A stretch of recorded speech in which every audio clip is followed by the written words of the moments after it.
खुलुमबाय बड'लेण्ड आपडेटआव बयखौबो बरायबाय रादाबखौ फरायदों आं प्रमद खाख्लारिया। गिबि निउसआव दङ बिटिआर गोजोन गोरोबथाया 3 बोसोर आबुं जानो थाखाय गेजेराव माखासे सानल'सै 3 बोसोर आबुं जानोसैब्लाबो दासिमबो दफाफोरा मावफुंजाजोबाखै। बेखौनो लानानै गाबोन 10 जानुवारियाव गोदान दिल्लीयाव सावरायनाय जागोन। बिटिआरनि गाहाय प्रमद बर'नि दैदेननायाव थामथि गोजोन गोरोबथा बिटिआर गोरोबथानि दफाफोरखौ मावफुंनायनि सायाव सा 12 थान्दैफोरा बिटिआरनि जानानै गोदान दिल्लीनि नर्थ ब्लकआव गाबोन 10 जानुवारि फुंनि 11 रिंगायाव मिरु सरकारनि मिनिस्ट्रि अफ होम एफेयार्सजों सावरायगोन। बे हाबाफारियाव बाहागो लागोन बिटिआरनि गाहाय प्रमद बर', बिटिआरनि लेङाइ गाहाय गबिन्द चन्द्र बसुमतारी, बिटिआरनि मावफुं सोद्रोमा रनजित बसुमतारी, राज्य सभानि MP Rongora Narzary, MLA Lawrence Islary, बिटिसिनि principal secretary Anurag Goyal, BTC secretary Naren Chandra Basumatary, बिकेडब्लिउएसिनि गाहाय मावफुं सोद्रोमा मिहिनीश्वर बसुमतारी, बिकेडब्लिउएसिनि लेङाइ गाहाय मावफुं सोद्रोमा रमिय पि नार्जारी, दुलाराय बर' फरायसा आफादनि आफादगिरि दिपेन बर', खौसेथि बर' सुबुं आफादनि आफादगिरि मनरन्जन बसुमतारी, खौसेथि बर' सुबुं आफादनि गाहाय नेहाथारि प्रितम्बर ब्रह्म, बारग' एनडिपि अबिराम बसुमतारी, बारग' एनडिपि दिलरन्जन नार्जारी, बारग' एनडिपि दानि बिटिसिनि एमसिएलए सायखं बसुमतारी, बारग' एनडिपि सिला बसुमतारी, दुलाराय बर' फरायसा आफादनि लेङाइ आफादगिरि खोरोमदाव औवारी, दुलाराय बर' फरायसा आफादनि बोसोनगिरि कुसुम कुमार स्वर्गियारि बिथांमोना। बरपेटा र'डआव सासे फोरोंगिरिखौ लामायाव सानै दुथांफोरा रडजों गाग्लोबदों। बाइकजों फैनाय सानै दुथांफोरा फोरोंगिरिखौ रडजों गाग्लोबनानै खारखोमायो। रडजों गाग्लोबनायाव फोरोंगिरिया गोब्राब जखम जायो।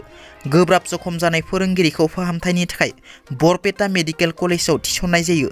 जखम जानाय फोरोंगिरिखौ दुमनिघाट गुदि फरायसालिनि गाहाय फोरोंगिरि समवार हुसेन होननानै सिनायथिनाय जादों।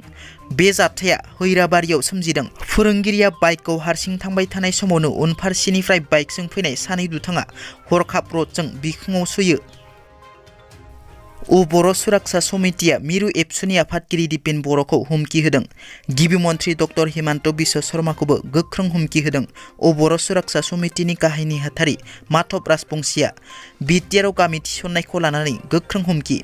बिटिआरआव गामि थिसननाय आरो दानख'नाय आयदाखौ लानानै सोमजिनाय थासारिनि थाखाय एबसुनि आफादगिरि दिपेन बर' आरो गिबि मन्थ्रि डक्टर हिमन्त बिश्व शर्माया दायनिगिरि जानांगोन होनना माधव राजबंसिया हुमखि होयो। बिटिएडिनिफ्राय बर' गामिफोरखौ दानख'नो थाखाय खावलायो आरो दानख'नाय आयदाखौ मावफुङाब्ला बिटिआरआव सोमावसारनो हुमखि होयो।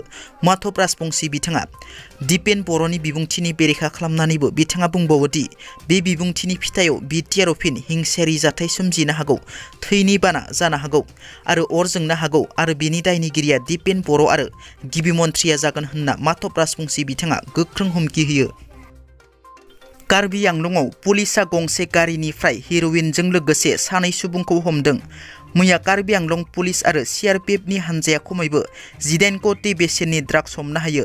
AS01MC4996 नाम्बारनि गंसे साखा खबब्रै गारिनिफ्राय पुलिसआ 3.5 केजि ड्राग्स बोखांनो हायो।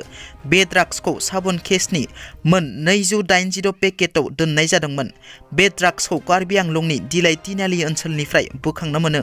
पुलिसआ ड्राग्सजों लोगोसे सानै दायनिगिरि फारियै बरपेटा जिल्लानि 29 बोसोर बैसोनि गलाब खान्डाकार आरो 21 बोसोर बैसोनि साहानुर मिरखौ हमनो हायो।